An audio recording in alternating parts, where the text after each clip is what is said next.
रामकृष्ण हरी श्री विठ्ठल.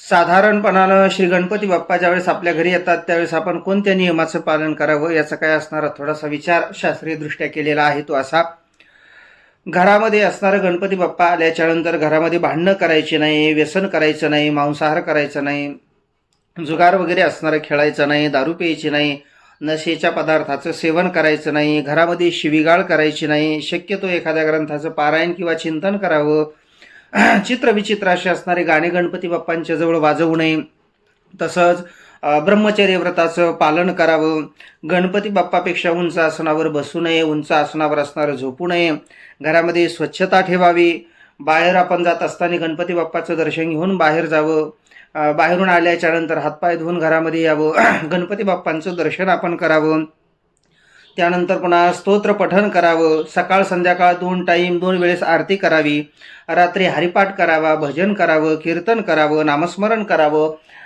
शक्य असेल तर त्या ठिकाणी असणारं कीर्तन वगैरे किंवा सांस्कृतिक जे कार्यक्रम आहेत ज्यांना असणारं त्या ठिकाणी संस्कार होतील असे कार्यक्रम त्याचं आयोजन करावं, खेळाचं आयोजन करावं, देशभक्ती, देवभक्ती आणि संस्कार होतील, वाढतील अशा पद्धतीच्या कार्यक्रमाचं आयोजन नियोजन असणारं करावं.